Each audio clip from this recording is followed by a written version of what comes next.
केंद्र की एनडीए सरकार ने 25 जून 1975 के आपातकाल को 50 वर्षों के बाद उसे संविधान जैसे पवित्र शब्द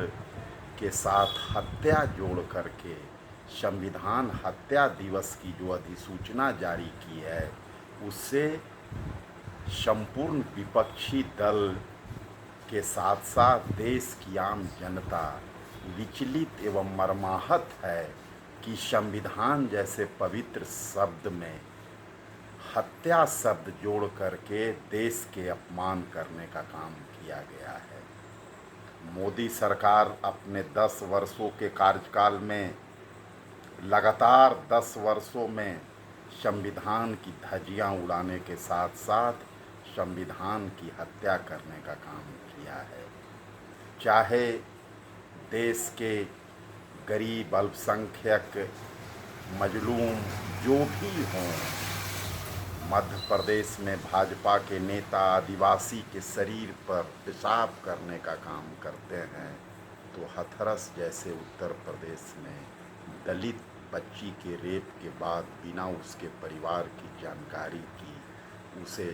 दाह संस्कार किया जाता है। ऐसे एक नहीं हजारों उदाहरण है। चाहे देश के किसानों पर काले कानून थोप करके 13 महीने तक लाठी डंडे बरसा करके 750 किसानों की हत्या की बात हो या देश की मजदूरों की बात हो, सभी तरह से वे संविधान की धज्जियां उड़ाने का काम कर रहे हैं। चाहे देश में नोटबंदी की बात हो, जिसमें 120 लोग लाइन में लग करके अपने प्राण त्याग दिए। देश के संसदीय इतिहास में पहली दफ़ा 146 विपक्षी सांसदों को निलंबित किया गया। उसके बाद संवैधानिक संस्थाएं, चाहे सीबीआई हो, ईडी हो, सभी चीज़ों के साथ जिस तरह से खिलवाड़ किया गया, जिस तरह से तीनों को मिसयूज करके लोगों को जेल में डाला गया, देशद्रोही कहा गया, इन सभी चीज़ों से के बाद जो हाल में देश में चुनाव हुआ लोकसभा का, उस चुनाव परिणाम जो 4 जून 2024 को आया है, जिसने मोदी मुक्त भारत की देश की महान जनता ने प्रमाणित करके दिखाया, और जो मोदी 400 पार की बात कर रहे थे,